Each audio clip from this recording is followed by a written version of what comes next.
नमस्कार मित्रों, मेरे मन की बात में मैं महेंद्र सुंदरियाल।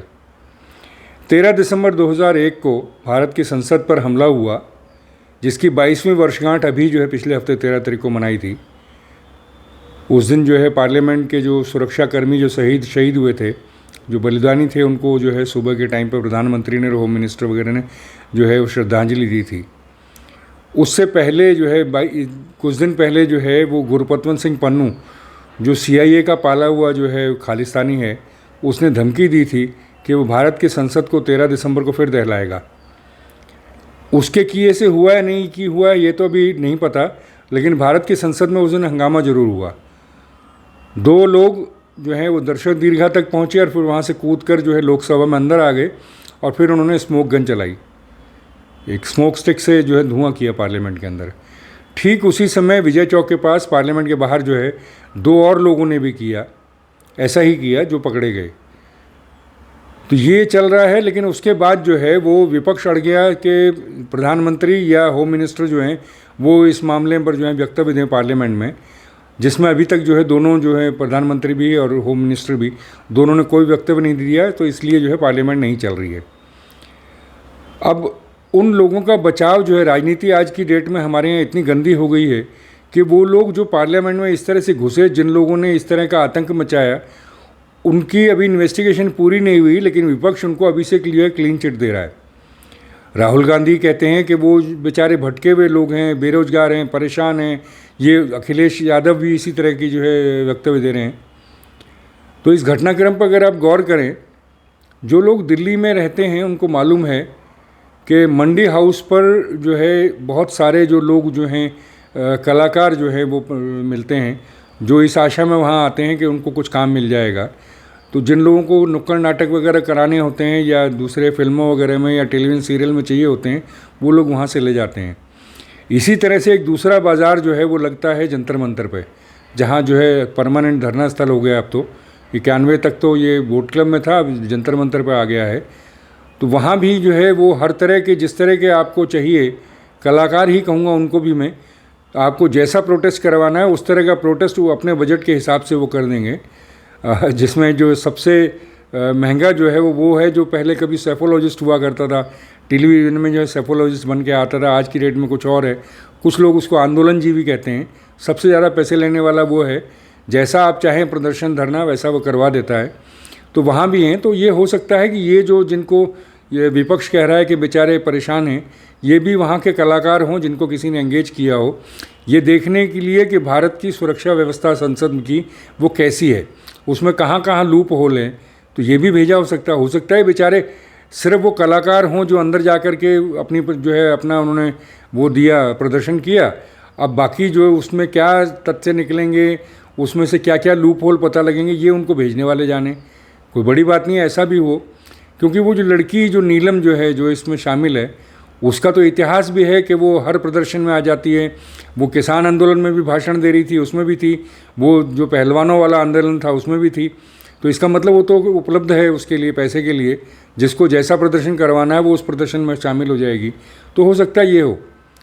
और ये भी हो सकता है, दूसरा सिनेरियो ये है कि ये भी हो सकता है कि वाकई ही ये लोगों को कुछ दे के भेजा गया होगा, कुछ रासायनिक हथियार वगैरह दे के भेजा गया होगा, लेकिन क्योंकि ऐन मौके पे प्रधानमंत्री और गृहमंत्री थे वहाँ नहीं थे, तो इसलिए उन्होंने वो न किया हो। लेकिन तैयारी पूरी हो, या इनका कोई साथी और दर्शक दीर्घा में हो, जो अगर प्रधानमंत्री और वो होते तो शायद कुछ करते। और वैसे भी लोकसभा में उस दिन बहुत ज़्यादा उपस्थिति नहीं थी, अगर पूरी नहीं थी तो हो सकता तब भी वो कार्यक्रम स्थगित किया हो गया। संभावनाएं बहुत हैं, इन्वेस्टिगेशन बहुत करना है इसमें। अब ये काम इन्वेस्टिगेशन का है, तो इन्वेस्टिगेशन एक दिन में तो होगा नहीं, टाइम लगेगा भाई। इसमें हर सूत्र तलाशना है। अभी 6 लोग गिरफ्तार हुए हैं, 2 लोग अभी नहीं हुए हैं, एक शायद पुलिस के पास ही अभी गिरफ्तार नहीं हुआ, एक भागा हुआ है। तो ये लोग, इनको देना है, फिर इनके सूत्र हैं। अब जैसे अगर ये देखो आप कि इनके जो 4 लोग थे, इनके मोबाइल जला दिए गए हैं। ऐसा क्या था उन मोबाइल में कि जलाने की ज़रूरत पड़ी? अगर ये सीधे सीधे बेचारे परेशान नौजवान बेरोजगार युवा थे, तो फिर ऐसा क्यों किया गया? इसी से क्लियर है कि पर्दे के पीछे कुछ और भी है, कुछ और मैं इन्वेस्टिगेशन का विषय है। और इन्वेस्टिगेशन के बाद ही कुछ उस पर कुछ आधिकारिक रूप से कुछ कहा जा सकता है। लेकिन विपक्ष को इंतज़ार नहीं है, विपक्ष को तो आज और अभी चाहिए। जो भी वक्तव्य देना है होम मंत्री, गृह मंत्री ने या प्रधानमंत्री ने, वो आज ही चाहिए। जब तक वो नहीं मिल रहा तब तक उन्होंने स्थगित किया। हंगामा इतना किया कि 15 सांसद जो है सस्पेंड हो गए। लेकिन ये एक वो उनका है। अब दूसरी तरफ सरकार का है, भाई अगर प्रधानमंत्री या गृह मंत्री, चलो प्रधानमंत्री न सही, गृह मंत्री सदन में आकर के कह दें, चाहे लोकसभा में कहें चाहे राज्यसभा में कहें, क्योंकि लोकसभा में हुआ तो लोकसभा में खड़े होकर कह रहे थे भाई इन्वेस्टिगेशन है, ये संभावनाएं हैं, जैसे जैसे आधिकारिक तथ्य आएंगे, पुष्टि होगी कुछ संदेहों की, उसके हिसाब से मैं बाद में बयान दे दूंगा। तो ये बहाना तो कम से कम विपक्ष के पास नहीं रहता। मैं मानता हूँ कि उसके बाद भी विपक्ष ऐसा ही करता, क्योंकि अगर आप ध्यान से देखें पिछले सेशन में क्या हुआ था, अडानी के नाम पर नहीं रोकी गई थी पार्लियामेंट, उसका क्या, उस मुद्दे का क्या हुआ? आज शांत है वो मुद्दा। मणिपुर पे नहीं हुआ था, मणिपुर पे तो बहुत हंगामा हुआ था। क्या हुआ था? कुछ नहीं, बहाना था पार्लियामेंट रोकने का। इस रूल के अंडर करेंगे चर्चा, उस रूल के अंडर नहीं करेंगे, यही चलता रहा। फिर जब अविश्वास प्रस्ताव लाए, प्रधानमंत्री मणिपुर पर भाषण देने लगे तो बायकॉट कर गए।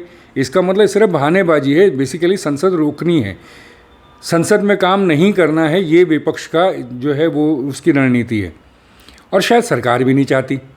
सरकार भी इस रूल में कर लो या उस रूल में कर लो, क्या फ़र्क पड़ता है? आपके पास तो प्रचंड बहुमत है, आपको हरा कौन सकता था पार्लियामेंट में? तो आपने क्यों नहीं की चर्चा? चर्चा नहीं करने का एक ही मतलब था, आप भी नहीं चाहते हैं चर्चा हो।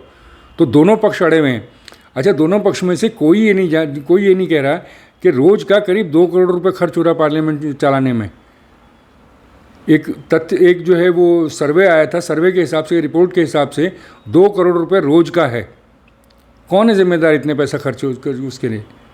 मतलब किसी की तो जिम्मेदारी होनी चाहिए, ना विपक्ष की न सरकार की। दोनों बेशर्मों की तरह जो पार्लियामेंट रोके जा रहे हैं।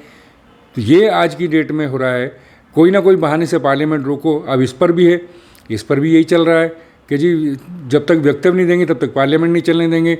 अब वक्तव्य दें या न दें, वो जो 15 सस्पेंड हुए हैं उनके लिए हंगामा करेंगे। और सरकार भी वक्तव्य, जब गृह मंत्री एक जो है टेलीविज़न के कार्यक्रम में वक्तव्य दे सकते हैं, इस बारे में बता सकते हैं। प्रधानमंत्री एक अमर उजाला या किसी और को, दैनिक जागरण, किसी अखबार को इंटरव्यू में जो है इसकी बात चर्चा कर सकते हैं। तो फिर संसद में क्यों नहीं कर सकते? इसका मतलब आपकी भी इच्छा नहीं है कि संसद चले, ना विपक्ष की ना सत्ता पक्ष की, दोनों ही चाहते हैं कि संसद न चले।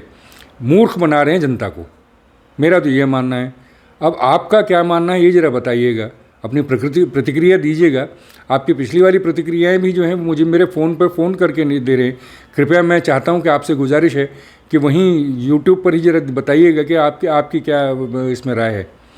तो इस अंक में इतना ही, अगले अंक में फिर मिलते हैं, तब तक के लिए नमस्कार।